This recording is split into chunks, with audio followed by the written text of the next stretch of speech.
Greetings, travelers. Greetings, travelers. I can't believe we're already in December, Mark. What the heck?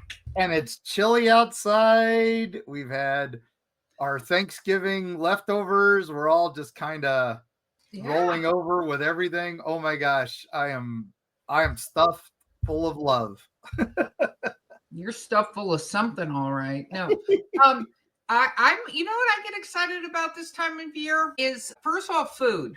I feel like we get epic amounts of food for like 2.5 months, but s'mores. I have more and more excuses to make s'mores. And for those listeners who listen to us all the time, you travelers, you know I have a s'mores addiction problem.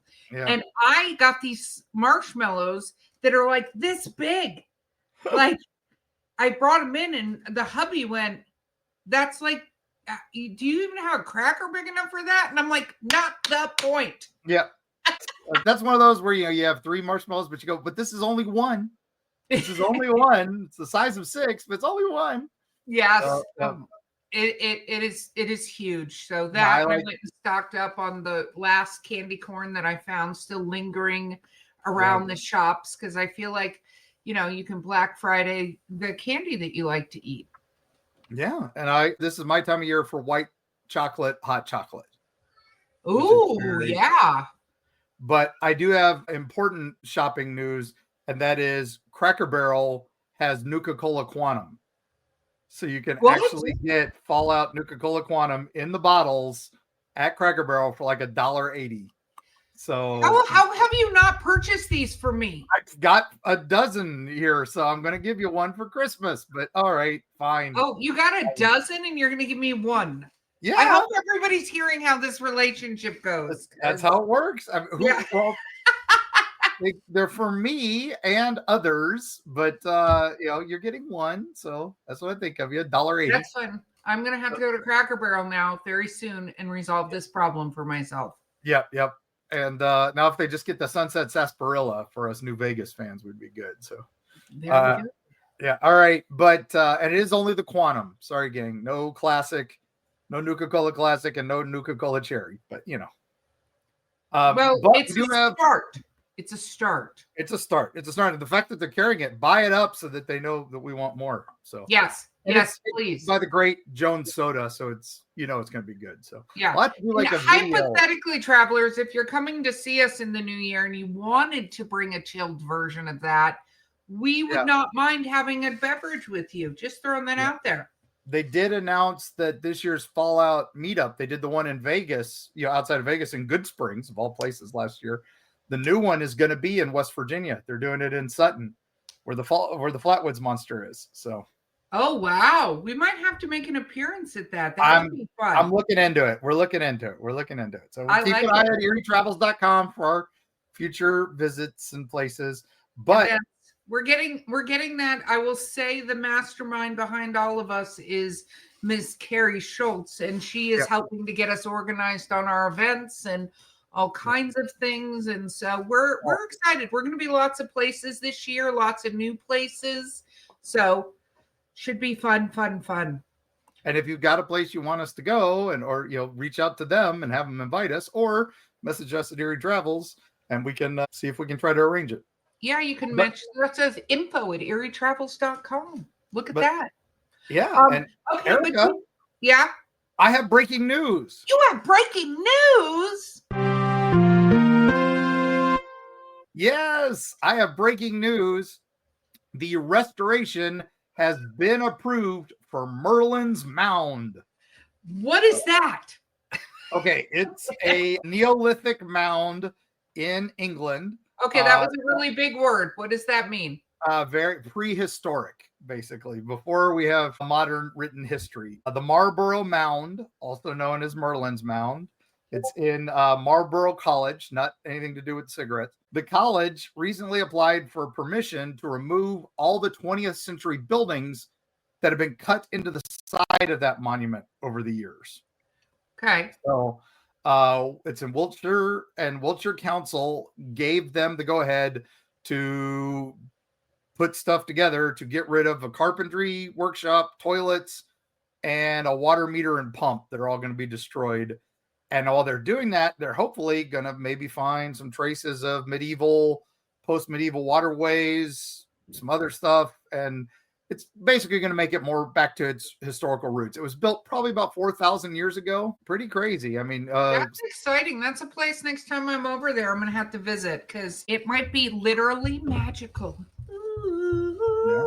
And supposedly where Merlin is buried, the great wizard Merlin. And the town's motto is Latin, ubi nunc sapientis ossa Merlini, which is where now are the bones of the wise Merlin.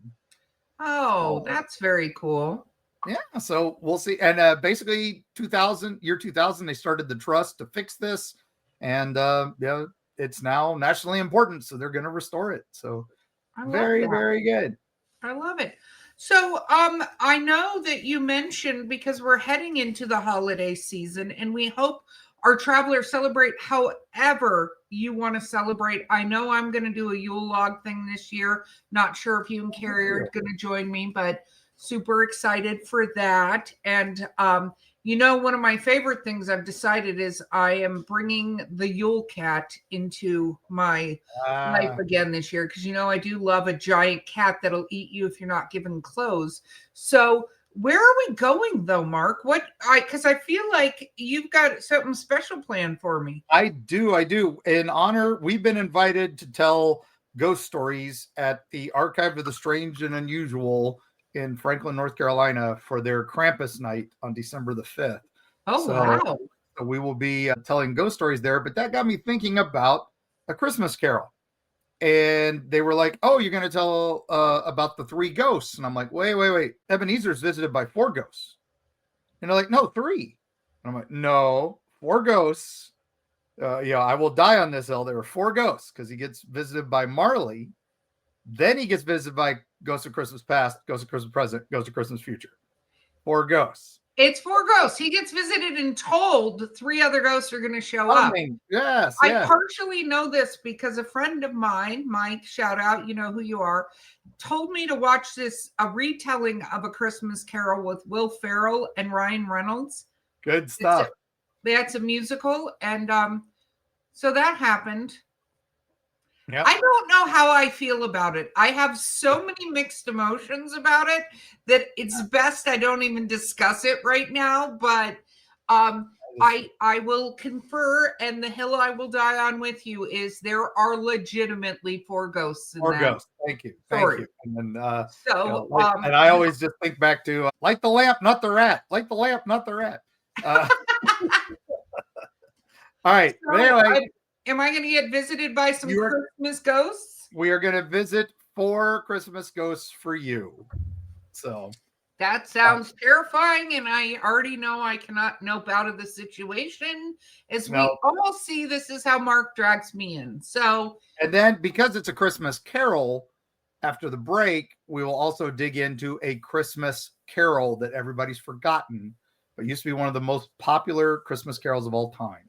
So, and it's got a very tragic story. So it'll be perfect for us for Eerie travels. Oh, I love it. I love it. Okay. So do I get Marley first? Who do I get first? Well, this is your first visitation. So we're going to go across this wonderful bay in San Francisco. We're going to go to this 22-acre island that I'm sure you're familiar with. Alcatraz. You're sending me to jail. That's the first visit. Starting in Alcatraz. Well, Marley is covered in chains, right? He's forged in life.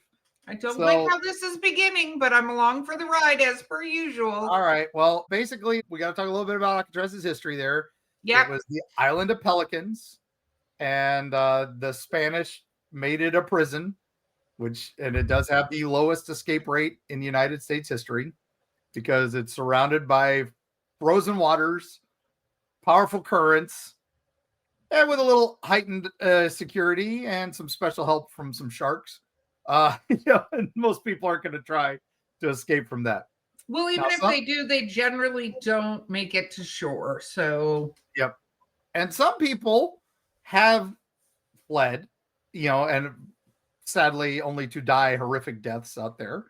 And now this is supposed to be extremely haunted, right? This is like a bucket list for many aficionados. It was closed in 1963. So, you know, ghost hunters, history buffs, everybody loves going to this place. And I And think that's one of those, we talk about it a lot, but I feel like that's one of those places that has so much negative energy just from what it is and the nature of it. yeah. You know, that it probably has a lot of something there. Yeah. The Spanish explorer Juan Manuel de Laya, he was the one who named it in 1775, called it, you know, the Island of Pelicans. I'm not even going to attempt to say the Spanish on that. But later on, you know, it became known as The Rock. Thank you to Sean Connery for making that. I love that movie. That's a Yes. hill I will die on. It is a terribly good movie. That's Yep. what I'm going to say. I love the theory that that's actually him as James Bond, and he's been arrested and put on the island because they never really say his history and who he was and all that, so he could still be James Bond trapped in Alcatraz. I thought that was actually kind of a neat premise.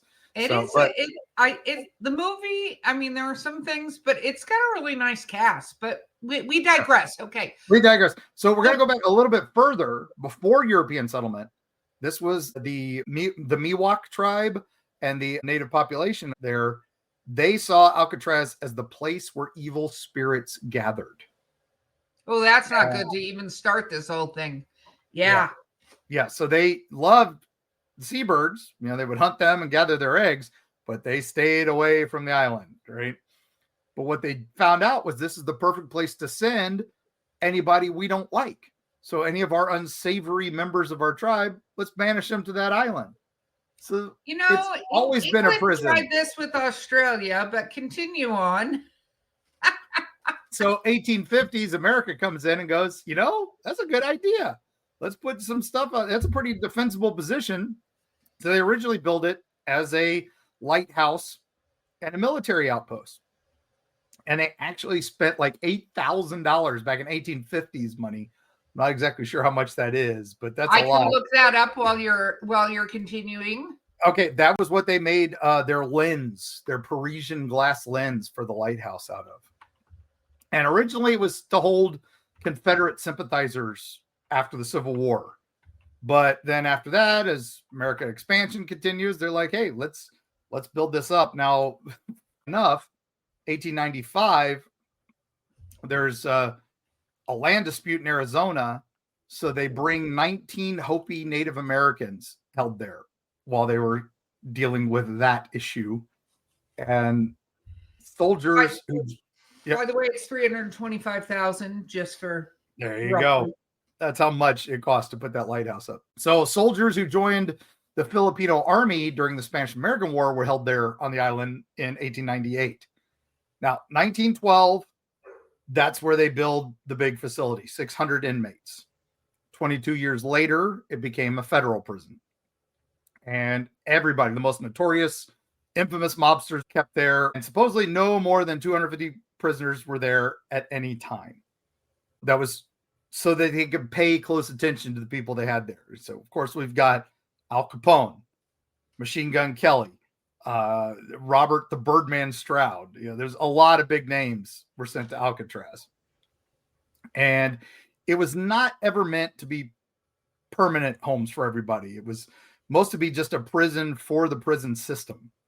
So they were given limited privileges, kept under close watch, because that's what they were. But it was, you know, there was a large riot at one point in 1946.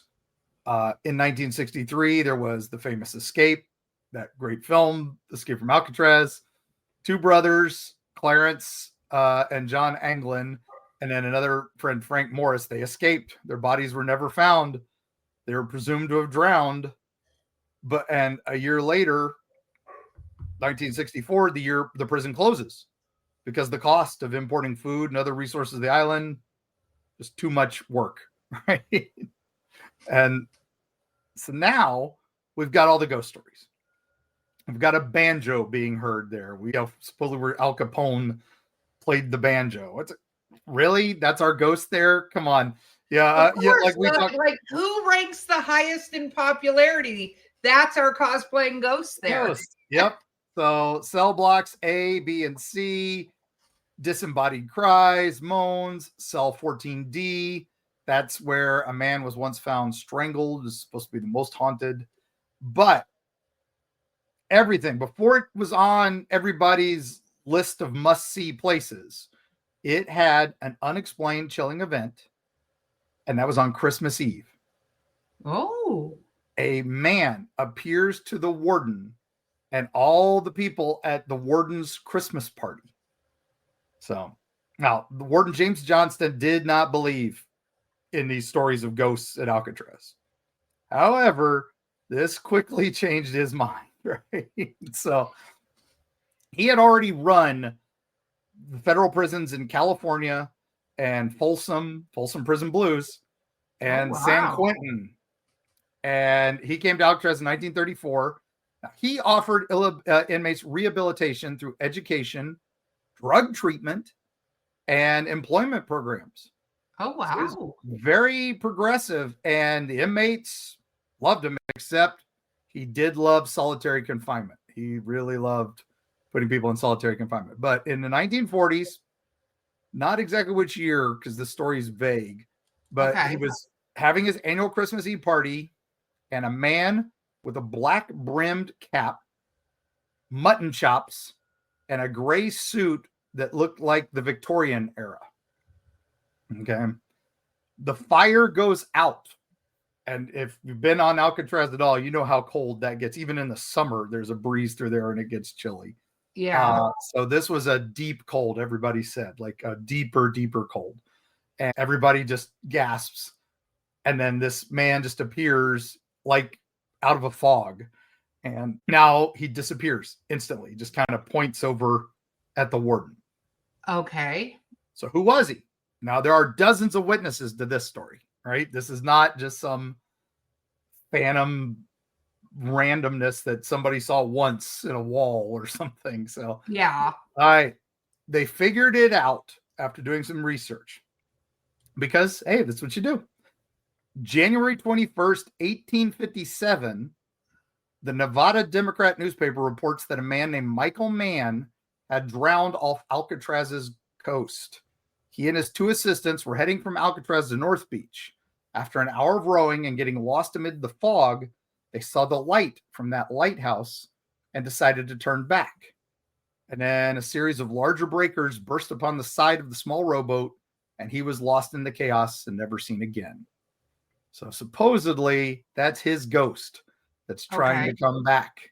And is he forced to be there amongst all these evildoers when he was just a fisherman who helped supply the island? Who knows? But his ghost is supposedly seen every year at the ruins of the warden's house on Christmas Eve. Wow. So there is our ghost of Christmas. That is your chained ghost, which would be your Jacob Marley.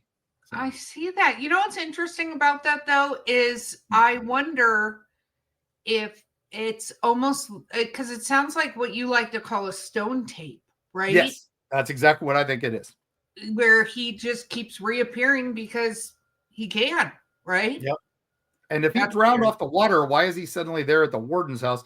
Why is he pointing to the warden? I don't know. It doesn't make a lot of sense. But I love a ghost story that doesn't make a lot of sense. Well, also it might be the only thing that kind of resembles a residence versus a big scary building.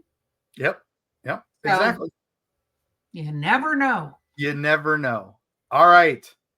Next. You ready for the next ghost? Are you ready to be visited by the ghost of Christmas past? Another. Yes. Sorry. Ghost of Christmas past. Yeah, got it. All right. So this one is probably the most famous ghost image for a long time. And that was taken in 1936. And it shows the ghost of the Brown Lady who haunts Raynham Hall in England. It is considered to be one of the most convincing of all photographs of ghosts. Okay, hold on. I'm gonna Google it. Yeah, the ghost image of the Brown Lady of Raynham, Raynham. Raynham Hall, which is in Norfolk, England. Yeah. Okay. The Brown Lady is the ghost, supposedly the ghost of Lady Townsend, who was married to Charles Townsend, a man known for his fiery temper. And Wow. when he learned of his wife's infidelity, he punished her by imprisoning her on the estate. And he never allowed her to leave its premises, not even to see her children. And she remained there until her death when she was an old woman. Now, over the next 2 centuries, her ghost was repeatedly seen wandering through Renham Hall, suggesting that she's never left. And famously, in the 19th century, King George IV saw her while staying at the hall. He said she stood beside his bed wearing a brown dress, and that her face was pale and her hair disheveled. In 1835, Colonel Loftus, he says he sighted her. He was visiting the house for Christmas holidays and was walking to his room late one night when he saw the figure standing in the hall in front of him. The figure was wearing the brown dress. He tried to see who she was, and then she simply vanished. Oh, wow. And then he saw her again a week later. This time he got a better look at her, and he said she was an aristocratic-looking woman wearing the same brown satin dress. And he said her skin glowed with a pale luminescence, but to his horror, her eyes had been gouged out. I don't love that part. That's interesting though. That picture is amazing. Isn't it incredible? Yeah. We'll get to that in a minute. But so Colonel Loftus shared this story a lot, right? And so a lot of other people started coming saying, hey, we saw it too. We saw it too. And an artist drew a painting of the brown lady, and it was actually hung in the room where she was frequently seen, right? And now Captain Frederick Marriott, who was a novelist at the time, he came a few years later, and he's like, I'm staying in that room, right? Even then, paranormal tourism was a thing, right? And he studied the painting and wanted to see her, but she didn't appear that night, and he was very disappointed. But a few days later, he was walking down an upstairs hallway with 2 other guests, and he saw her, and she was carrying a lantern as she glided past them as they ran behind a door. They were looking for her, but then they panicked. Oh my goodness. Yep. So they pulled a Ghost Adventures. No, run. We finally saw a ghost. Now, Marriott finally, he said that she grinned at them in a diabolical manner before she disappeared. And then what did he do? He shot her with a pistol that he happened to be carrying.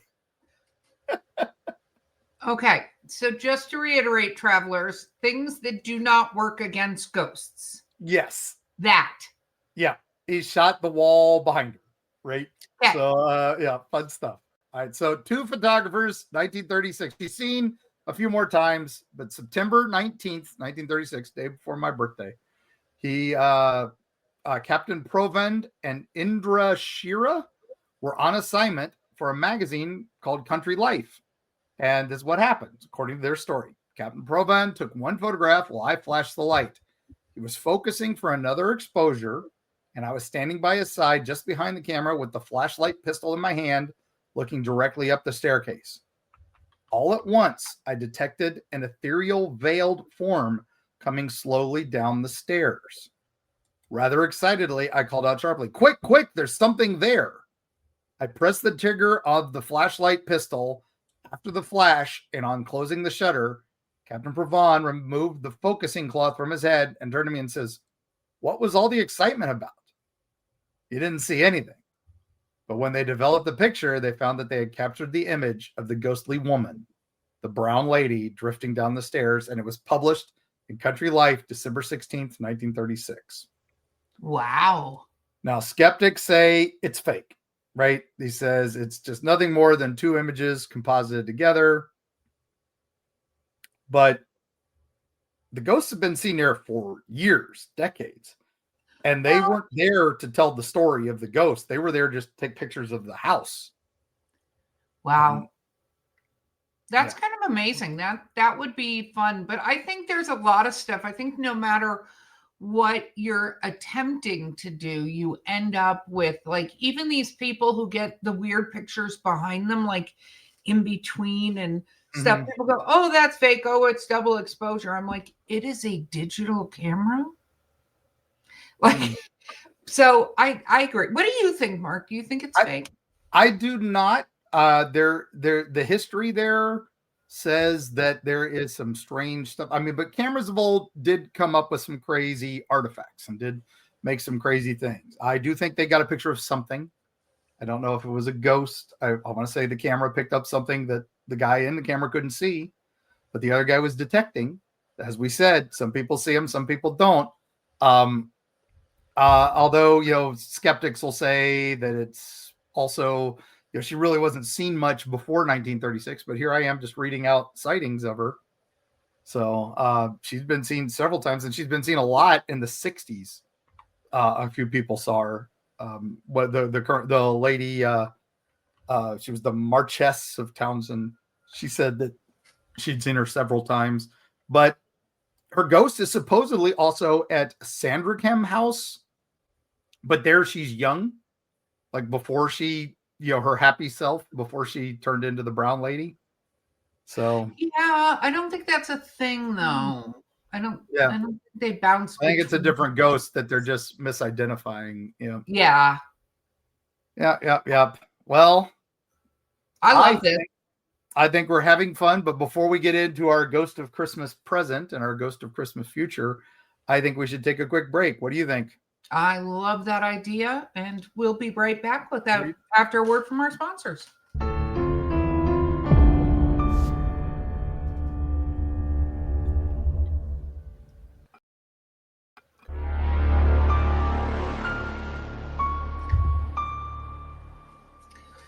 Oh, it's too much fun.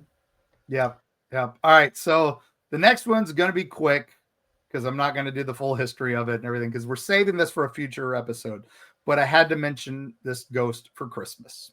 Okay. You grew up in California.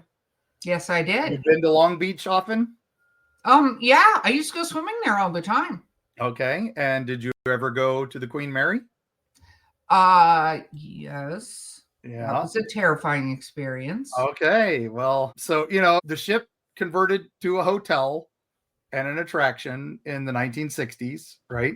Mm-hmm. Now, there's a specific area on the boat. There's so many ghosts on the Queen Mary, right? It's supposed to be one of the most haunted locations in America, in the world even. It's always in the top 10 and all that. It's got a lot of history, the Queen Mary. Mm-hmm. It traveled quite a bit. It was a scene of many a tragedy and many of a family drama and a historical drama. Like I said, we're going to have to do a whole episode on the Queen Mary at some point. So I don't want to get too much into that. But there is one area that there is an entity that has been there, and it has been given the name Jackie. And it is specifically in and around the ship's second-class pool area. Oh. Now, there are several versions of this story. And that's because the storytellers there tell it a little differently over the years. That's how we learn about these. We've learned, how much do we learn about these legends like that? It's why everyone says, that's not how I heard it. Well, yeah, because every storyteller has got to have their right. So, so supposedly this young girl haunts this pool area, and original stories was that she drowned in the pool during the ship's operational years. And some people have said that, she slid on the banister and fell and broke her neck. So there's a couple different versions of it. And she's often heard rather than seen. Her voice sounds like a young child echoing near the pool areas, usually some giggling, singing, and then sometimes calling out for her mother. And paranormal enthusiasts and investigators have all gotten tons of EVPs of her in the area. I'm not a big fan of EVPs, but when there's this many corroborating the story, I start going, okay, there may be something to this. So, okay. Now, the visitors also say sometimes that there's a very chilling atmosphere and cold spots in the areas when she's noticed. But most people say that she's very playful, but then there's this feeling of sorrow when they're around her. And, there's just so many frequent interactions with her. I don't like this. I'm trying Yeah. to be brave, but I will say I was younger and not really completely understanding my empathy and stuff when I went on the Queen Mary. And I remember getting nauseous and thinking I was seasick. I Yeah. don't get seasick. Yeah. That's Well, I did a little bit in the Drake shake, but that yeah, anybody would be bad there. yeah. So but now the Queen Mary here, the big thing about her, I think she's an intelligent haunting because she interacts with people. She's not just a stone tape. She talks to people, she will interact, she'll play with people. There's a little more than just stone tape there. Oh Now, yeah. Well, it could be a little more than a ghost too. We have no idea. yeah, and like I said, I've heard a couple different versions of the story. When I was back there in the early 2000s, they said Okay. that she died sliding down the rail, lost her balance, fell. And the first time we went there, there was this strong smell of chlorine and swimming pool chemicals, but the pool hasn't been used in decades. And the second time we went, I didn't smell that. I was like, hey, is that gone? And they're like, what? It's never supposed to smell like that. I'm like, oh, I just assumed it was because it's an old pool. And maybe I was having some sort of weird, sense there. We did see some orbs when I was there with the team. Again, I'm not sure what orbs are. I don't necessarily think they're ghosts. I think there's some sort of energy that we don't understand that is more common in these areas. And yeah, I don't know. It's there's supposed to be 4 or 5 entities in that area. Each one a little different, but Jackie's supposedly there during Christmas, always during the holidays. That's when she's seen the most. And definitely a bucket list location if you can get it for the holidays, King. So. Yeah, no, I absolutely agree for traveling and stuff. And you know what? I just had a random thought, but we're going to continue on this journey. So we'll put a pin in this random thought, travelers. But I would love to know what you think. What if orbs are actually messages that had so much intensity when somebody passed that they're sort of about the place? And when people are hearing things and stuff, it's that. Wouldn't that be cool? Anyway, we're going to put it in there. I mean, the fact that so many people see him out in the woods makes it interesting to me. Well, it's true, but look how many people did die outside. I mean, for years and forever, like there have been battles, there have been things. What if they're just these like intentions, like we say, but they were so intense that they are there until it gets to the person it needs to be at? It's just an idea. Anyway, no, I love it. Well, we'll do a deep dive into orb theory at some point. Maybe we can get an expert on, somebody who's. I think, if you're an orbs expert, reach out to us at info@Eerie Travels because we're curious. Or if you know of one, send us who it is because we'd love to have them on the show. And not talking about the picture you took of your dusty barn filled with insects, and you suddenly got orbs on your camera. That's no. We're talking about visible orbs. That a are scientist, not maybe. Yeah, somebody would be nice. All right, yeah, so that would be cool. Get your boy Neil deGrasse. Come on, talk about orbs. So Mr. Tyson, you should join us. It's been almost a year. Do you remember me? I'm pretty unforgettable. So let's sure. All right, so this next one, I'm not even going to attempt to pronounce any of the names. I will post them in the notes because this is from the one place in the UK that I cannot pronounce anything that they say or write, and that's Wales. So you guys and your signs in Wales, you look like you're perfectly cheating at Scrabble. You had more C's and K's and stuff than if you just added some umlauts, we'd think you're in Norway. Come on, this is crazy. So that's true. That's very true. So this is our Ghost of Christmas Future. Because I did, the Queen Mary, she's there every year. So that's why I figured kind of Christmas present. So now we're into Christmas future. Okay. So, but this story takes place in the past. So it was a dark night, and this farmer lives in the area. He'd been drinking and having a good Christmas time. And he's a little shaken. He's a little tired, though, because he's walking through the dark on his way home on this Welsh countryside. And suddenly there's a strange noise. And I wish we had sound effects for this, but I don't do that type of podcast. I was going to say we are not that fancy. Not that fancy. No. And especially since Callie is off for the holidays and Bo is still off. We'll another day. I was going to say our production value is at the level that Erica and Mark can do when left to their own devices. Yes. So this is 1910. He's walking through and he hears this strange noise, something he has never heard. And it sounds like a strange whistle or wail. So he's thinking maybe it's a banshee or something else across the thing. He's never heard anything like it. And then he hears this hissing sound and a chugging sound, a rhythmic chugging. And he sees a strange light in the distance that's coming down at him like a great beast. And then he looks at it, and it is an iron dragon on wheels. And it is crossing his farm and goes right past where his house is. And he's stunned. And then the horses panic and flee into town because they too have never seen anything like this. I want to say something so desperately because I have a terrible joke, but go ahead. When he gets close, it vanishes. Smoke billowing into the sky. And the wheels of this thing were screeching as it goes away. Your immediate thought? He's being attacked by the Polar Express. It's a train, right? It's a train. There were no trains in that area at this time. That's so weird. But many others witnessed this. They also, the horses ran all the way into town. So everybody woke up hearing this noise, hearing anything. No train there. 15 years later, the town council sells the land, promises the rights to it. They basically eminent domain, but the Welsh equivalent of it. And they build train tracks right through that area. And the first train comes through and it does the exact same thing. All the horses scatter, run into town, same noise, same everything.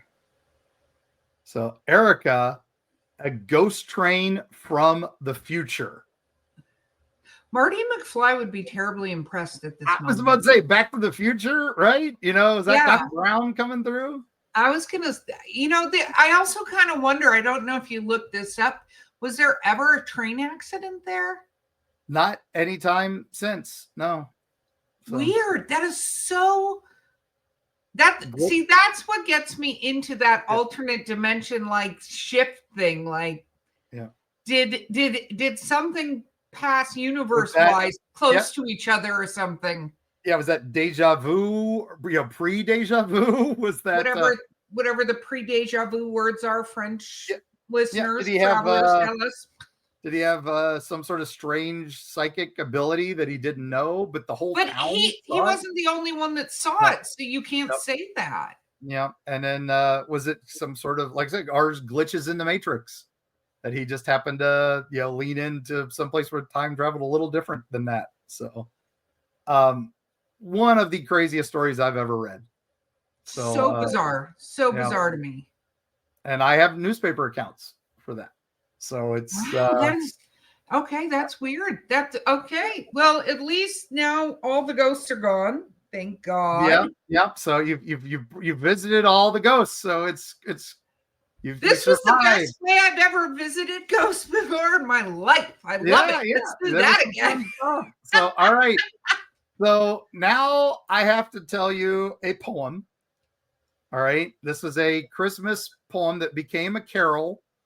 And it was really popular in the 1830s and all the way through the Victorian times. And at one point, it was listed as the most popular Christmas carol of all time, according to a couple newspapers of the time. Okay. I don't know why we don't know it anymore. So I'm going to read the poem first, and then I'm going to tell you the story of it. Okay. I was hoping you were going to say, and then I'm going to sing the carol. We would lose every member of our audience the minute I tried to sing a note. Except for Jake. I don't think Jake's going to go anywhere. Jake, we love you, would buddy. stay. Ride or die, Jake. Ride or die. Ride or die, Jake. All right. So Rick would probably stay too. I'm gonna call out the ones that I know would be like, I'm gonna just stay. Yeah. Just whatever. It's Mark. Indulge him. So yeah. And he wants to survive my System Shock episode.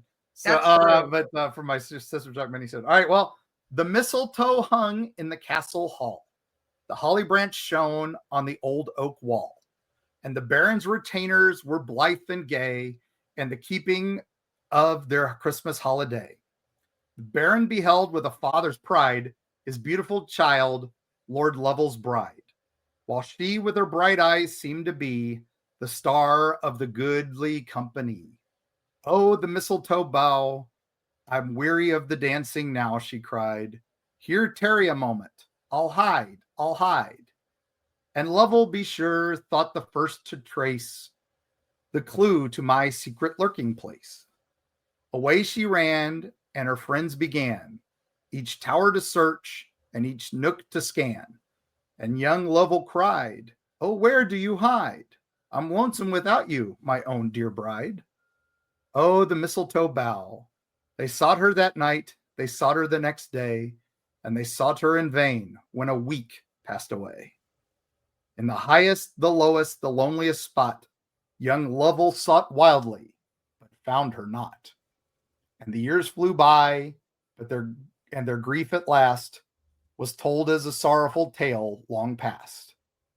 And when Lovell appeared, the children cried, see, the old man weeps for his fairy bride.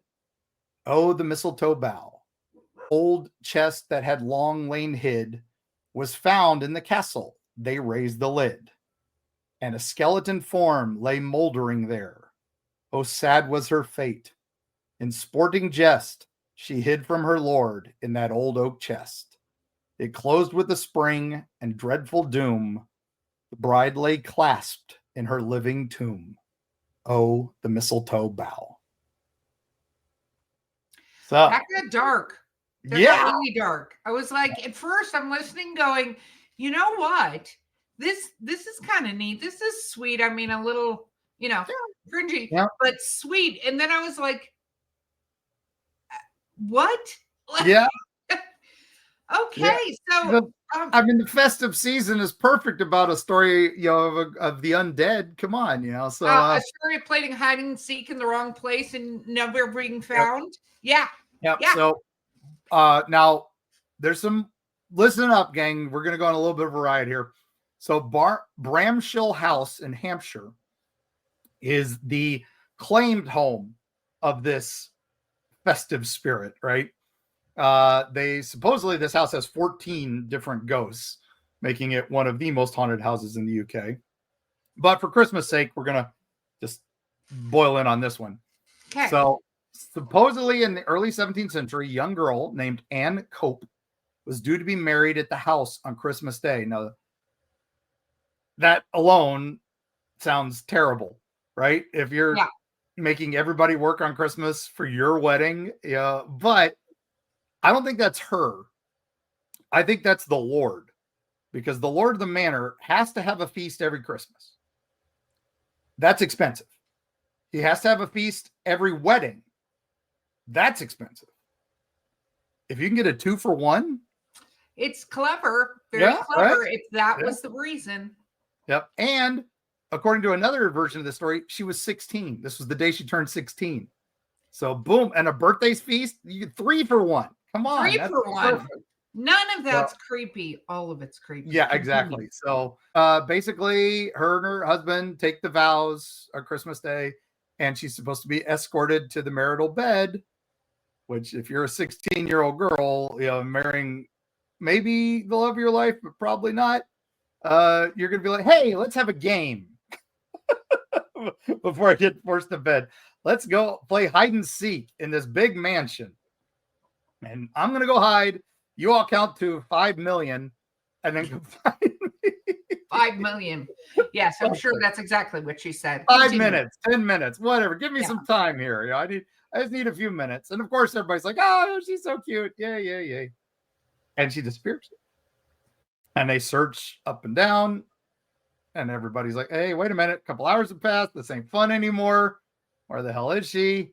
And supposedly 50 years after her disappearance, and this guy, he never remarried, he never did anything, and he was just miserable. And supposedly he kind of knocks through some oak paneling and finds a secret door, and there's this big elaborate chest and her inside, and supposedly claw marks on the lid. So that I don't love that. No. Yeah. So now there is the Fleur de Lis room there supposedly has many sightings of a lady in white. Of course. And famously, Michael I of Romania, he was staying there and he asked to be moved to a different room because he kept being disturbed by this young woman in white who came through his walls every night. So now, if you go to Bramshill House today, they have an Eerie chest on display in the entrance. And they say that they tell the tale of the ghostly bride at Christmas. Here's where we get history mixing with this, right? Kind of blowing it up. Because what else would Christmas be if I don't get to ruin a few ghost stories? Okay, go for it. All right. So there are many plot holes here. So you wouldn't say. Go ahead. I wouldn't say. So Anne Cope, there's no record of this. Genevieve Orsini was married in 1727, but she didn't hide or die in that house. She was actually in Italy, and her chest was brought there from Italy. That is her chest, not Anne Cope from the UK. Okay. Now, in another version, Anne is named Genevieve, and that's an Italian story. So some people say, oh, it's an Italian story brought here to the UK. We talk about, oh, it had happened right here. But that poem and that chest was first documented in 1883, and that is in the history of Bramshill. And that's where it was basically, supposedly the original chest was large enough to fit, quote, a woman of comely proportions. I wonder what a woman of comely proportions meant back then. Now, I'm sure that is also cringy. Yep, I'm sure it is. But that actually got removed by Sir Dinsel's Cope widow in 1812. She's like, I'm tired of this chest and all these stories about this ancestor of his that died here. Get this freaking thing out. So this new chest was brought in from Italy, and it may have had the real tale. But even then, so if that's the case, then how did that tale come over? All this. We're going to eventually have to do an episode on cursed and haunted objects because that opens a whole Pandora's box that we don't have time for in this episode because we only have a couple minutes left. Yep. So that tale, basically 19th century songs, poems, etchings, all over about this tale. And it first comes into light in like the 1809 under the title The Melancholy Occurrence. And then more songs, more poems, and that 1830s version, The Mistletoe Bough by Sir Henry Bishop. That's what I read. And many knew its lyrics by heart at that time. It's crazy. Baudrip Rectory, which is in the Somerset village of Baudrip, they claim that they had the Lovell family and that it was their story. And it's Marwell Hall in Hampshire and Castle Hannock in Cornwall and Exton Hall in Rutland have all said that they are the place with the mistletoe bride or the mistletoe bough. It's like, okay. That seems weird, but yeah. I will say that is fascinating. I'm going to see if we get Destiny to record the song. Oh, Destiny, call out. You got to record that for us, please, because that would be amazing, and we could share it with our listeners. So, Mark, maybe that'd be a nice Christmas holiday Yule present for everybody. So, anyway, so there have been some recent versions of it. I'll try to put one of the versions links to it here. So, but yeah, Erica, you were visited by 4 ghosts and you had a Christmas Carol. So I did. And with that, I now want to go eat my giant marshmallows because as we started this and brought this full circle, travelers, we've given you several places to visit, including in England, which I love the UK. So, absolutely, if you get a chance, go visit there. We have given you some absolutely horrifying holiday ghosts, which can only be brought to you by the amazing Mark Muncy. And we're excited to bring you some more creepy, weird stuff this month, including we're hoping a couple of guests, schedules can be fun. yeah. But Mark, so what do you want to tell our travelers as we leave this particular episode? Well, like I said, travelers, you've got plenty of places to visit from this. We've got the wonderful Alcatraz, which does take tours. You can book ahead. Definitely book ahead. You can't just go there. And also same with the Lady in Brown. You've got to go actually to that manor's website to book your tour. I will put the links to all these places in the notes. And Barn Shell for the Mistletoe Bough, if you'd like. The Queen Mary, they do a Christmas Eve ghost tour so that you can look for Jackie yourself.